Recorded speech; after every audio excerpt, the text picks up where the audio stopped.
Hi there, I'm Simon Cantan. And I'm Dave Higgins. And in this hangout, we're going to outline the 9th episode of the 2nd season of Greenstar. So we're basically going to go over an outline, a rough outline, and fill it in with details, so that then I can write the first draft and Dave can fix that into a finished episode. So we're going to crack on with that, and I'm going to share the Scrivener document with the episode in it. So, at the end of episode 8, which I should actually bring up just so I can familiarize myself with it. So the very end of episode 8,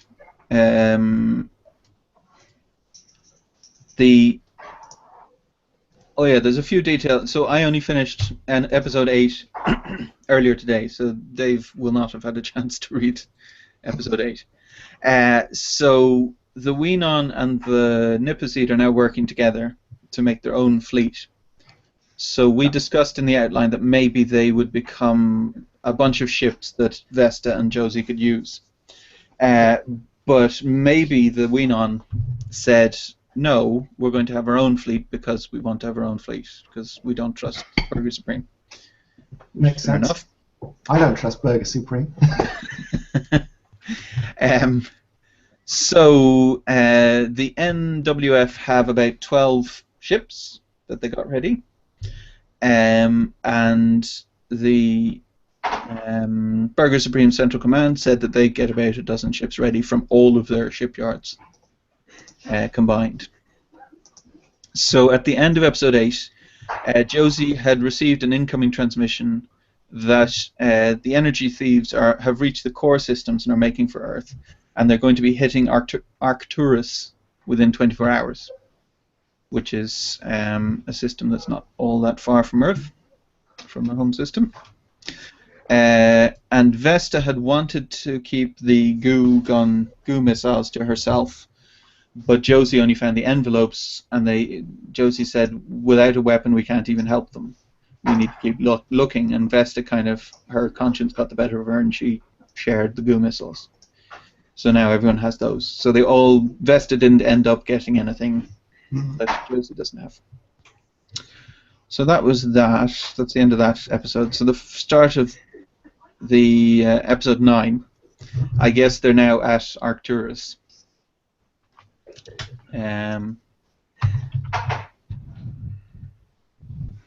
And they go over the list of assets. So they've got the green burstium, which means that they can jump at any time.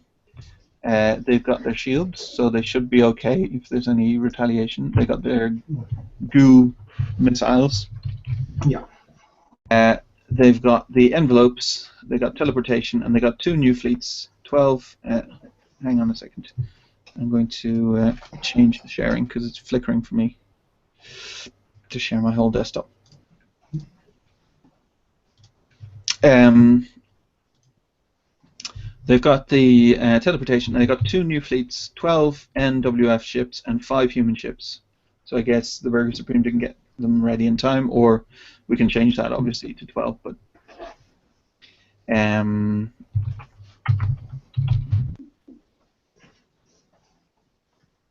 something like that. Yeah, that works. Vesta is all for pushing the attack. Josie is unsure, but has to admit they should be okay. So if they've got the weapons, they've got green burstium to get away at any point if they need to. They don't have to wait. They got shields if there's weapons. They got envelopes to warn them, and they got teleportation if the ships themselves, if the engines stop working or something, then they've got a teleportation unit as well. Yeah.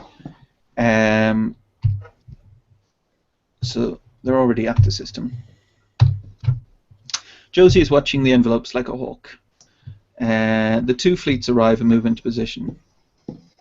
From previous attacks, they think they know where the energy thieves will arrive, so I guess they talk to Central Command to find that out. Yeah, to be sort of... I'm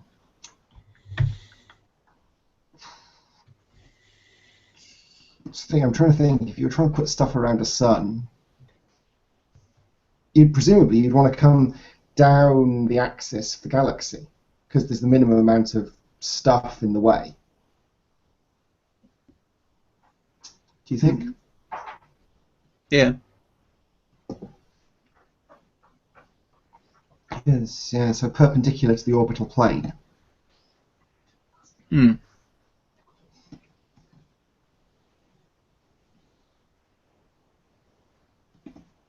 Like they could say that,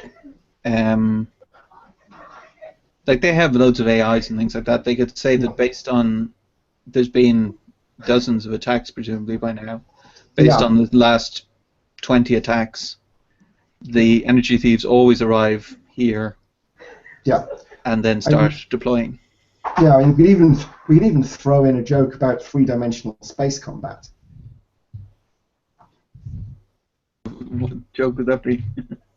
Have you ever? And you watch? Yeah, I'm receding fast. Yeah, I was changing to see you, and then Oh, you right. just focused on me.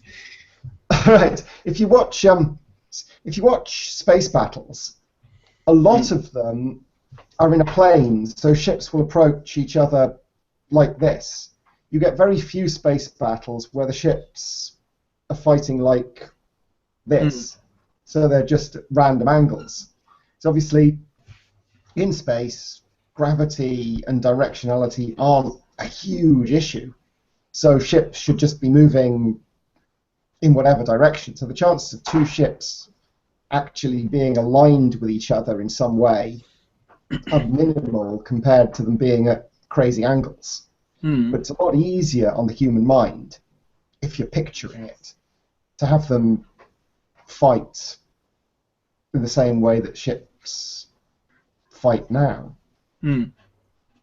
So, I mean, I don't know if we're going to stick in a joke about sort of the energy, because we had the joke about the energy thieves thinking that humans' necks were easily snappable, but we haven't really done anything with that. But something else they could have picked up on, if they've watched lots of human television, is the fact that human ships always fight in a plane. So they think humans haven't worked out that space has multiple directions. So the energy thieves come in down the orbital plane thinking that, stupid humans, they fly this way and we're coming in like that. They'll never expect it. I'd say for the final battle maybe, but for this battle they are pretty much, it's like a bunch of mosquitoes or bees and you're in a bee suit or something. Like the energy thieves don't care about the humans because the humans aren't a threat. But then if the humans became a threat, then we could certainly do that in episode 10, because then the energy thieves would actually be taking the humans as a threat seriously. Yeah. If that makes sense. Yeah. Just took the wind out of your sails. That's okay. I'll just sit here. But I think that's something we should put in though for episode 10. Hang on, I'll start a Scrivener thing for it. Because obviously episode 10 has to be a rip-roaring, massive battle. If we've just had a battle in this one, which has to be pretty good, then the battle in episode 10 has to be even better. Otherwise, it'd be a letdown. Yeah. Let's go Series 2, Episode 10. Oh yeah, and I'm sharing my screen so you can see. So,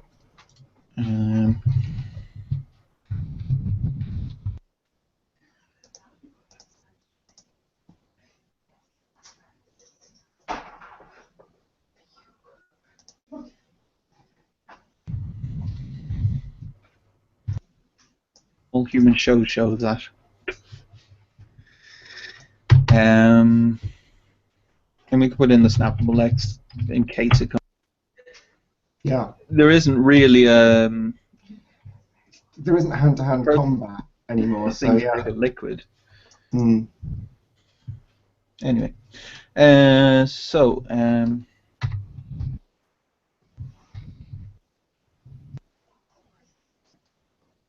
talk to Fess and Josie. From previous attacks, they think they know where the energy thieves will arrive.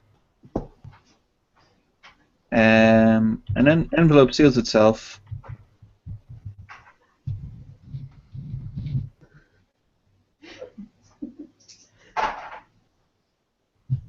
She opens it and finds the message: structural fault in NWF ships. Check.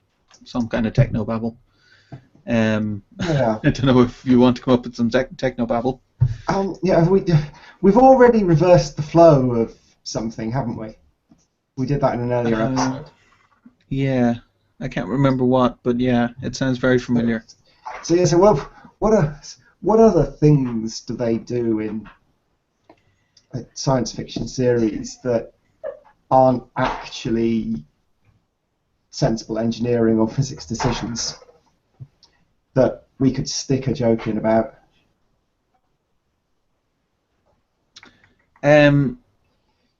So we could put in something about crossing the streams as a Ghostbuster thing. Like I wonder. Yeah. So the Weenon are controlling the ships using their minds. There's no AIs on NWF ships. And by the way, there isn't on. That's another thing that I haven't mentioned that came up in episode 8. That's a complete change from what we had previously.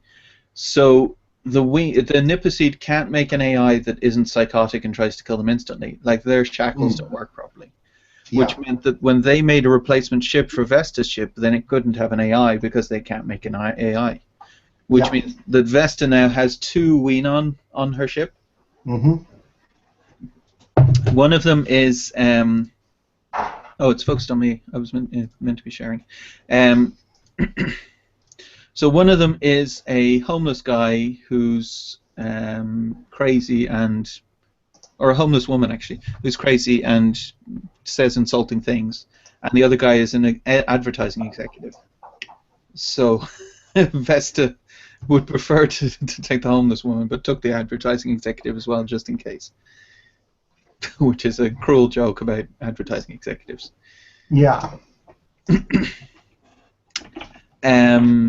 And the homeless woman is called and the and the advertising executive is called Clerk.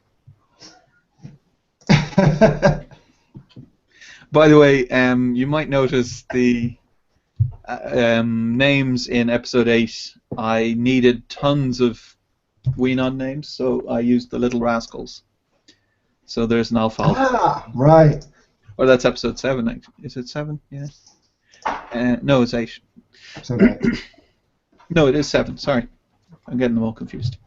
Episode 7, they're all Little Rascals. Because the presidents kept being replaced, I needed a long, long list of character names. Yeah. So I used the Little Rascals. That makes sense. So, what I was going to say was the NWF ships are being controlled by Weenons, and they're kind of hooked into the ships mentally. So if signals crossed over, that would really might fry the brains of the Weenons who are controlling the ships.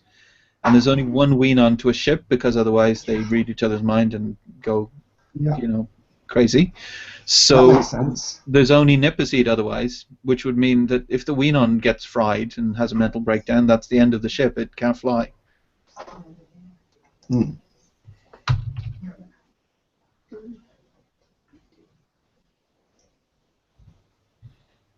Check for crossing streams.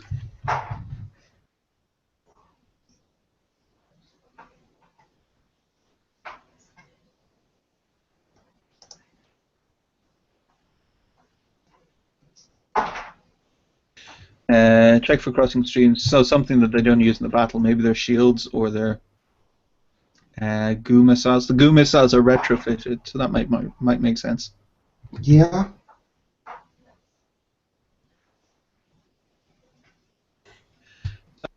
Josie talks to maybe now head of the NWF. They check and fix the problem. How? Well, don't uncross the streams. The point of the NWF ship is that they need a Weenon to control it in action, but the Niposeed are way better at fixing stuff and manufacturing stuff and whatever. So they could fix the ship if maybe says where the problem is. Yeah. So I guess they uncross the stream. Is that okay, or? Yeah. I mean, it's a really obvious Ghostbuster reference, but That's okay. I mean, you can be really obvious about some things. so when they're finished with that, another envelope seals. Oh yeah, I keep coming up with things that I've put into the episode 8. So when the envelopes aren't in the house that contains them normally, then the envelope. So the house is kind of like a tunnel, which makes the envelope appear instantaneously at the exact point in time they want it to. So when it's not in the house, the envelope travels back in time. They change what they're going to do. They do it, and then it has to travel back in time again. But it's traveling, slower or whatever. Yeah. Like it's only it has to go backward and forward a few times. So that means that they can potentially run out of time if the envelopes don't come back before they need to get in the battle. Yeah. So another envelope seals, this time with the message, human crews untrained for what to do under enemy fire. Because all the crews are dead, pretty much. They were killed. So there's one ship that's got actual trained crew, and then the rest are just, rookies and trainees. Yeah. So Vesta trains the human crews using simulations. So do we want to put more details on that, on what kind of thing she does, or? I've been thinking about this. I'm not. If we want to play it for comedy, then we could do. But I don't know if, given how badly episode 7 fared, where we were doing straight, proper military simulation, we might want to avoid just having a military simulation. Yeah, potentially we could have a silly military simulation. Yeah. So if we took the Kobayashi Maru and took it to an extreme. So like in the Kobayashi Maru, there's so much stuff thrown at the captain that they can't possibly deal with it. So we could start with some ships appearing that the captain has to fight, and the captain starts fighting them. And then everyone on the crew gets dysentery at the same time, and aliens start teleporting into the ship and exploding or something. Come up with weird stuff that could happen, not just fighting ships. Yeah, that sounds good. So,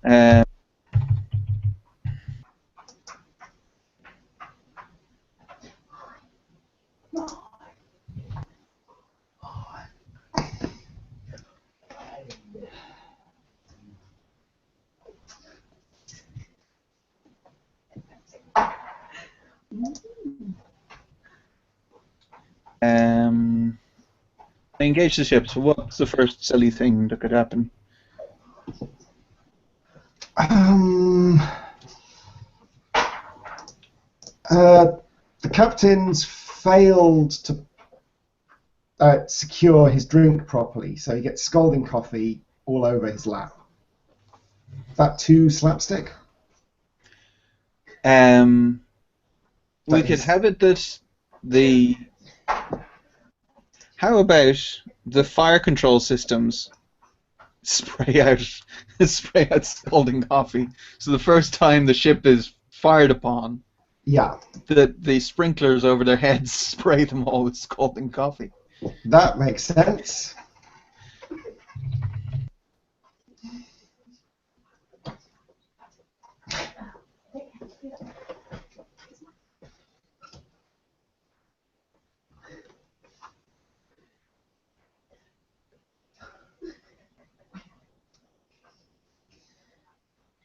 So they turn off the fire control system. So what next? Could there be a boarding crew then of aliens? Yeah. Or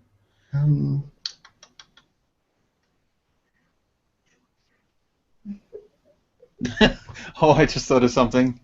What's that? So in our office, um, in previous jobs, the cleaners come after hours. So like you just might see the cleaners if you work late or something, but normally they're after hours. So, but Yeah. in our office, to save money, they come during the day. So they suddenly come in and say, "Okay, I need the office so I can clean it," and you have to leave. So if the cleaners turned up and said, "Okay, everyone off the bridge, we have to clean it," would that make sense? Be funny, probably. Yeah. That's funny. So they have to go to the auxiliary bridge. I was thinking they'd have to wait outside in the corridor looking in while the cleaners are like dusting stuff and I don't know. Yeah, that could work also. Because I don't know, is that not funnier that they're tapping their feet whilst the two alien ships are shooting the crap out of them? They can't do anything about it. Yeah, that is probably funnier than having an auxiliary bridge.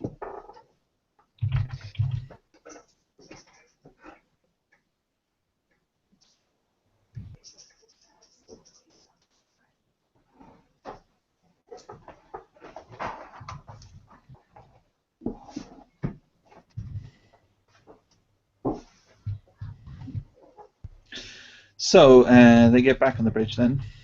Yeah.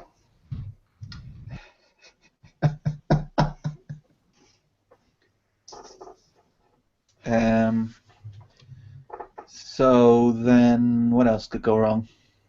Okay, so what else? Um,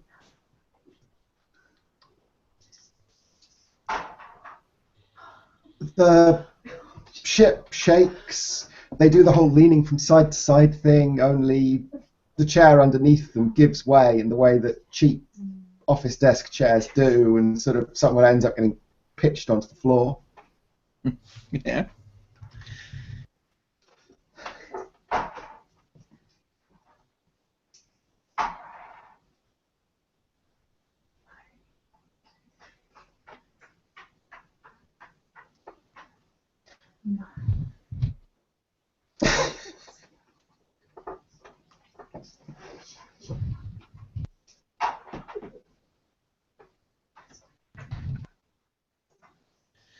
Um,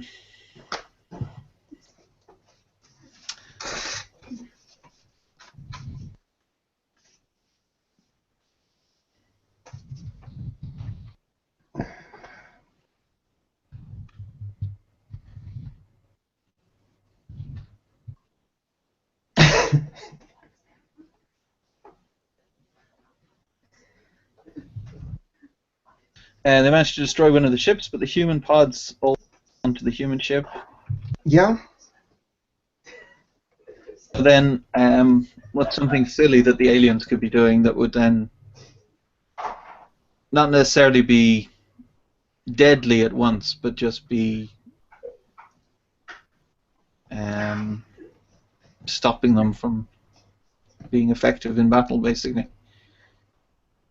Um, the aliens are claustrophobic, so they break into the ship and they immediately climb into the ducts, and so the air conditioning stops, so the Yeah. air isn't cycling.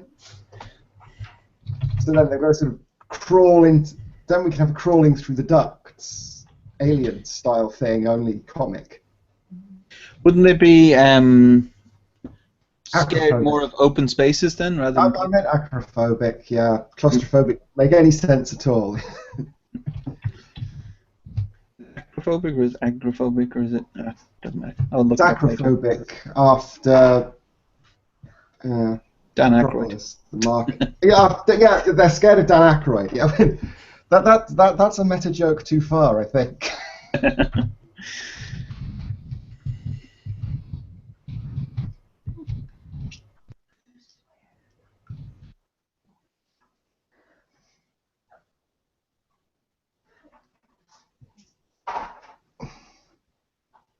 At the same time.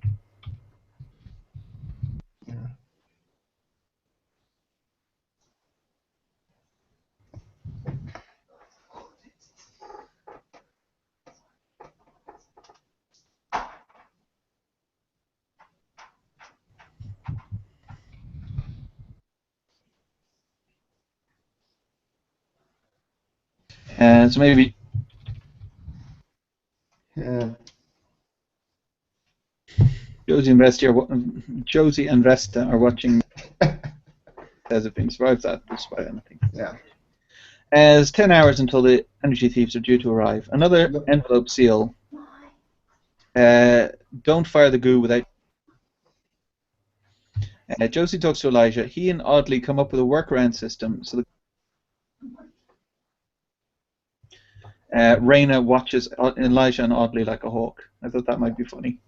Yeah. So they're trying to create this system together, and every time they go anywhere near each other, Raina's just pushing between them, going, "You can do that from the other side of the room."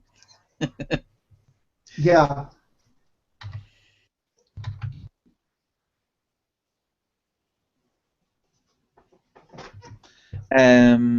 New envelope. Whatever you do, don't fire the social conscience ray. It makes them angry. So angry. They meet and agree not to use it, or they could just talk on the display and agree not to use it. It's a minor thing. 4 hours until the attack. An envelope. It burns so much. They investigate for sources of fire and eliminate as many as they can. A new envelope. Paul, don't eat the chili. Signed, Paul. Paul eats the chili anyway. That's kind of a dumb joke. Last envelope. Josie, don't change your deodorant. It seems irrelevant, but Josie agrees not to. Yep. The last minutes are ticking away. They move into position. As soon as the energy thief arrives, they all fire their goo guns. Missiles. I don't know why I keep writing guns. Goo withers and dies. They fire again, but it has the same effect. So, do we want to work out the physics of the goo? And why it withers and dies on the energy thieves and it didn't on the special?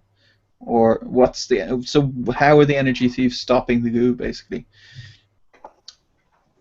Well, they're an energy pattern in an ionized fluid matrix.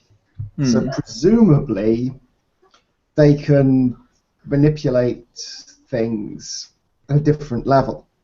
Because the goo will be held together by strong and weak ionic forces and Van der Waals forces and so on. So if the energy thieves can eat suns, theoretically they could drain the interatomic bonding energy from the goo or the intermolecular bonding energy from the goo or something and cause it to break down. I wonder if we said, I wonder if this is more dramatic, that if we said that the energy thief ship starts spiraling towards the sun and it goes into the sun, so everyone cheers and goes, oh, the energy thief fell into the sun, we're okay, and then it emerges without the goo on it. So then it basically used the sun to burn the goo off. Yeah. Which isn't something that any human ship or NWF ship can do, but it's a way that it can defeat the goo. So it's kind of a natural defense that no one can replicate. Yeah, that makes sense. Because it might be a bit more dramatic, I guess, than it just withering. Yeah.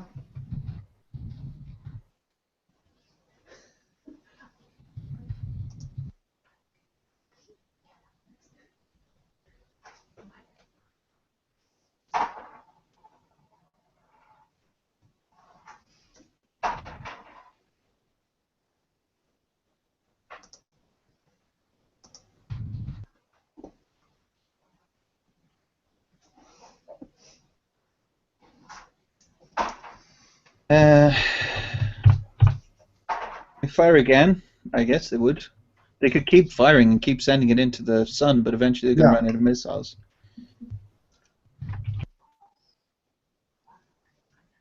And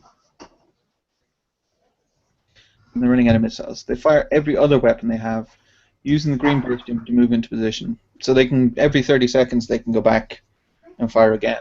So they don't have to worry about the sun dragging them in as much anymore. The weapons have no effect. There's nothing left but the social conscience ray. Josie is concerned about the warning, but Vesta pushes for it. After all, what else do they have? Josie fires the conscience ray. The energy thief begins to move, attacking them. Yeah. It fires some kind of weapon. Come up with one. So we need to come up with some kind of weapon, which the shields protect them from. So, conventional weapon by their terms. Yeah. What are they gonna fire? Do we want something funny or something vaguely serious? Well,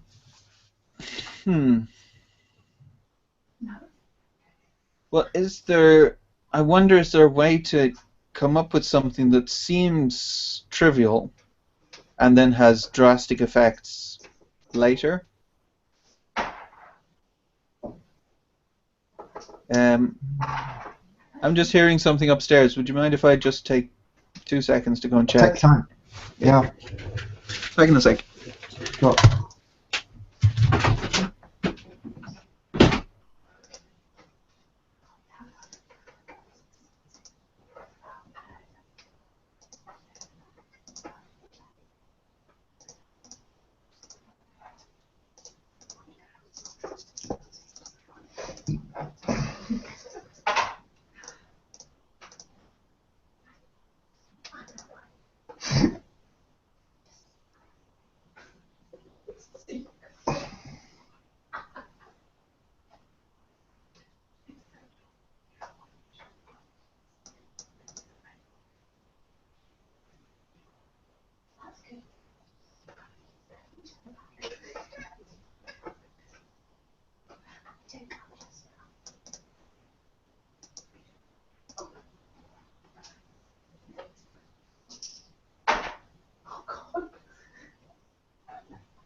Dum-de-dum.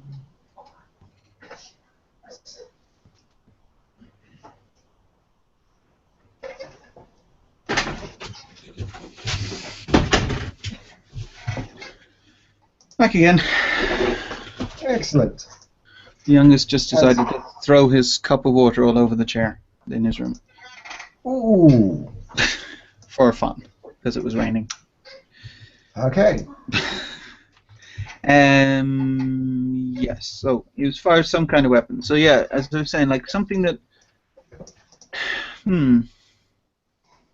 like for instance, if it wanted to defeat the NWF ships, it would be something that would interfere with their mental control, I guess. Yeah. Like if it broke the control between the NW. Oh, I just thought of something. If we do eliminate all the Xenon control of the ships, then they have to use the teleporters to get off the NWF ships and onto the human ships, including Vesta's ship, because she has Xenon control, which would mean that Vesta and all of her crew would end up on Josie's, on the Greenstar. Yeah. Which would be good for the end of the season, I guess. Yeah. To kind of have them all pushed into the same area. Yeah, that makes sense. So what would stop the Xenon from controlling? Um, Uh, so they have implants. Sorry, go ahead. it's some sort of electromagnetic effect, maybe, and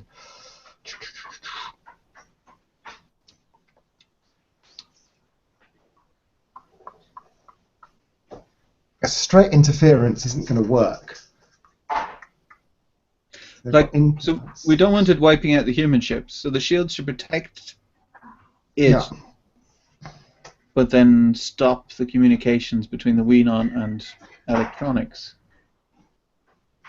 but Yeah. not affect the AIs.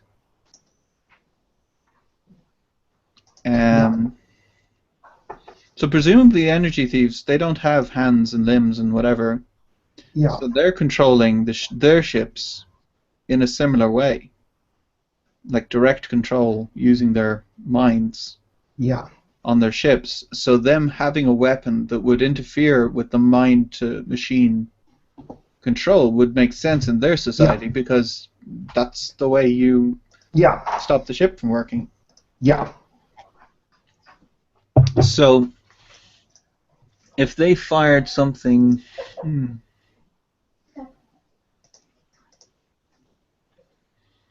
So they...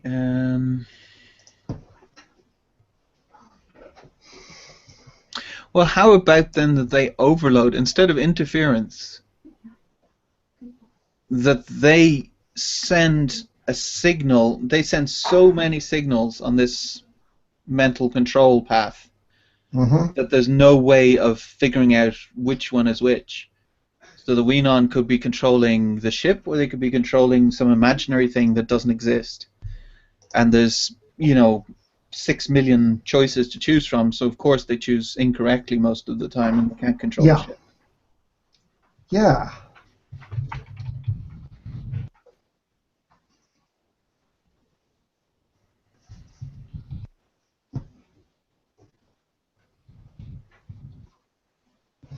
Fictipus. It's like an author, octopus novelist. It's called a fictipus. You can call it a fictipus. I was just thinking octopuses would be very productive if you were using the churn out as many books as possible, because with all of those arms, you could write several books at once. But that's an entirely different story, unless we really run out of aliens. Well, we have the calamari. They could use their tentacles for that. There could be a calamari author who's turning out. Writing isn't a very aggressive thing to do. So, unless he's writing military fiction. I suppose writing 8 books of military fiction at once, combat poetry. Yeah, that's kind of. We're getting very close to Hitchhiker's Guide to the Galaxy if they start doing terrible poetry. We're getting very close to the Klingons if they start doing Klingons start doing good poetry. Yeah. So that means the Xenon.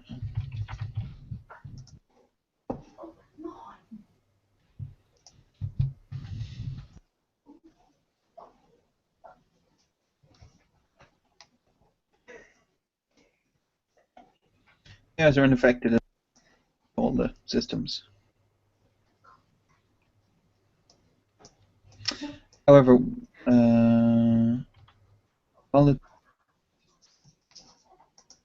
sun is going nova and the collectors are out of position. The sun explodes.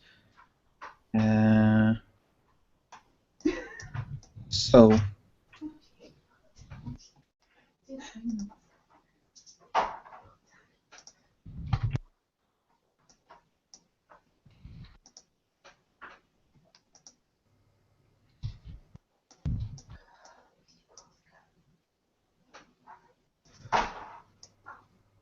An interesting conundrum.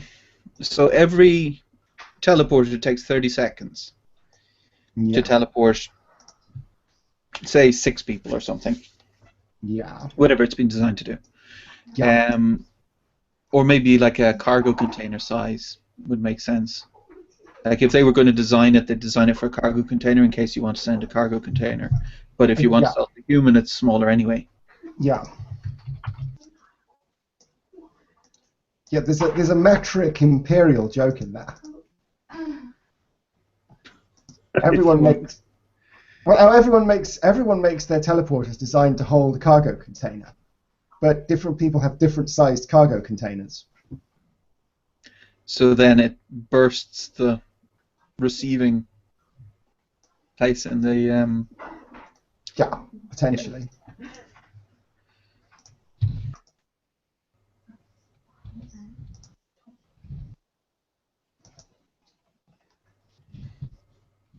So how many people would fit into a cargo container floor space?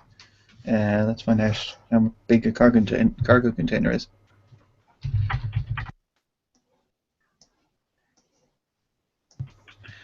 Intermodal container. Oh, image probably easier. 20 feet times 8 feet. Okay, so how many people would fit in that?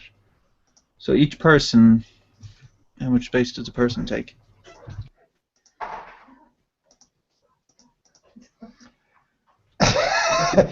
Let's hope the NSA aren't watching.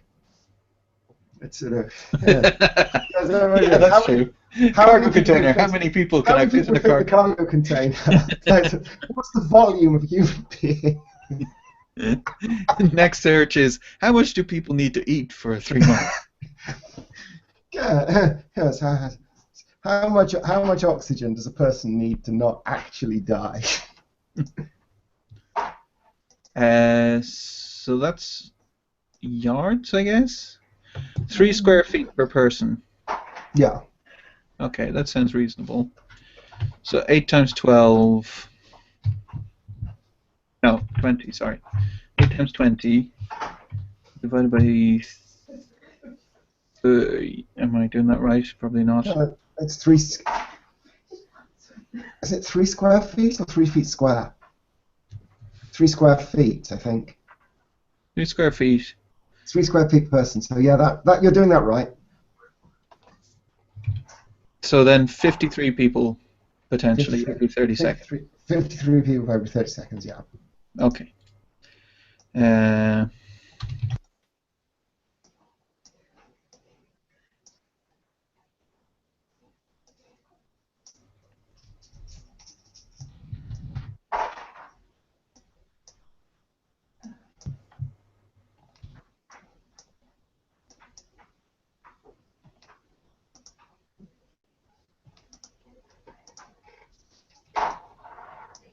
So,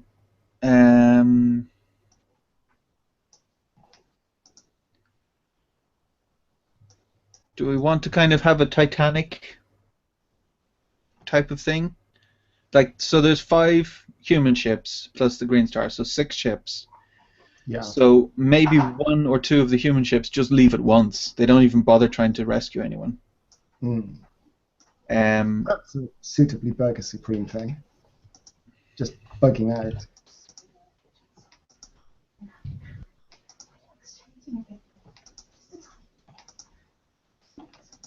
That leaves the Greenstar plus 3. Yeah. And there's so let's see. So there's 12 NWF ships plus. Oh, there was another joke.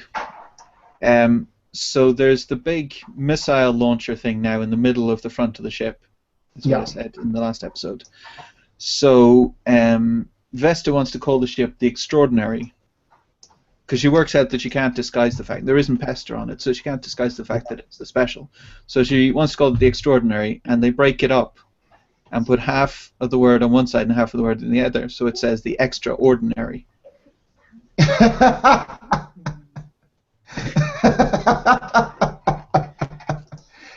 That's good. So then Audley says, oh, the Extraordinary, is that like, you know, the boy named Sue? It's kind of to make people get aggressive and stand up for the ship. And Vesta goes, no, it's not meant to be that at all. So Audley says, how about the Worthy? So Vesta goes, okay, get them to paint over it. There's enough time to just paint over it once.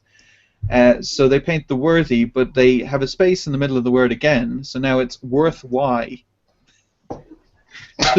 Just randomly says worth why. So Josie in the last episode says, "Why is their ship called Worth Why?" And then Raina or somebody says, "I guess it's a mathematical thing or something." It's some kind of answer to a formula. The Worth Why ship. Yeah. So there's 12 plus 1 is 13 times 53 people. Yeah. 693. Oh, we should take off the third, I guess. We can't send a third of a person. 689 people per 30 seconds. So per minute, that's 1,378 people. Mm-hmm. Divided by Greenstar plus 3 is 4. 345 people, I guess, per minute are reviving. And maybe the Nova takes a minute and a half to happen or something? That sounds reasonable. My astrophysics isn't that great. So if we say, okay,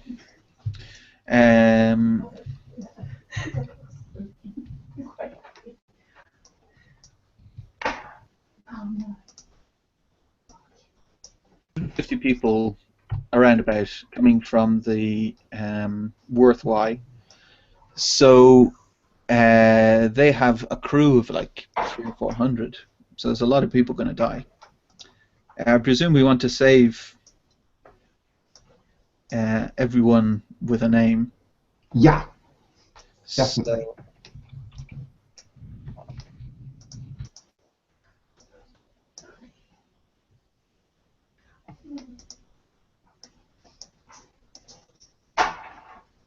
Oh yeah, Lieutenant Brinks was very useful in the last episode, by the way. So Vesta's kind of coming around on him.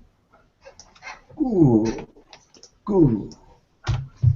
Which is interesting because, you know, I never want to see him again. So Audley has kind of figured out that he's very smart. He's just socially tactless. Yeah. So he shouldn't be on the bridge, but he should be important. Because he got there for a reason. He wouldn't have been on the bridge if he wasn't smart. Yeah. Do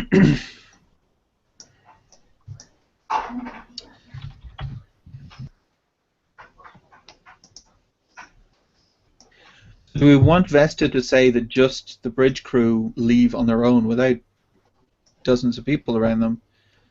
Or would even she not be that callous? She'd get as many people as possible onto the teleporter. I thought she'd get as many people as possible. Yeah. Okay. She's not a monster. She's just trying to redeem herself. Yeah. Having accidentally done something good, I got punished for it. She talks about it in the last episode, by the way, because I felt we needed to explain it before the season's up.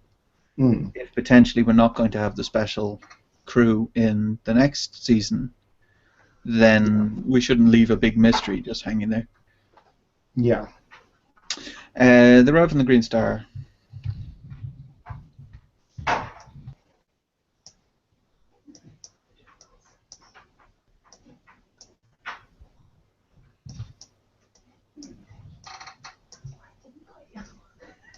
Potentially they could a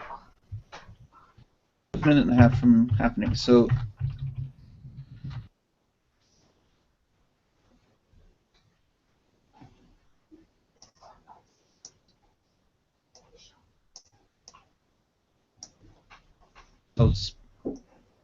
a chance of reacting, I guess.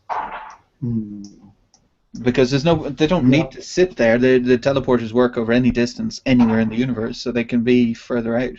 Yeah. Let's start over.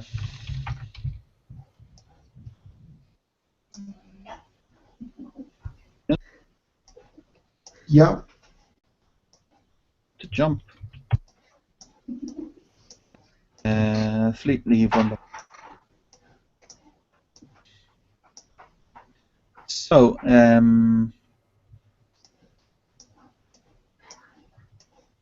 Is that long enough then for us to get 10,000 words out of it? Is what I'm wondering. We've got Uh, two pretty big scenes in the simulation. I'd say is good. yeah. So it may well be enough, I guess. Well, we've got some wiggle room there. If it comes in a little short, then we can try and bulk it out in redraft. Right.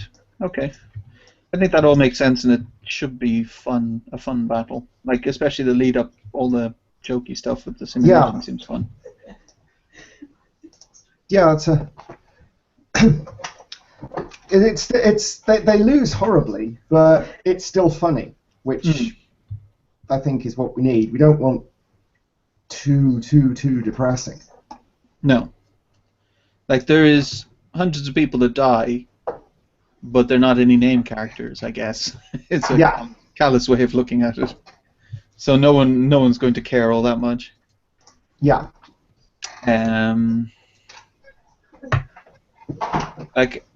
I'd almost think that people would care more about Pester dying in the previous episode, but than hundreds of humans that I've never heard of. Yeah. Okie doke. Okay, that sounds like a good plan. Was there anything else on that before I stop the recording? No, I think we're sorted. Okay. Grant, well, thank you very much for watching, and we'll see you on the next one, which will be the last one.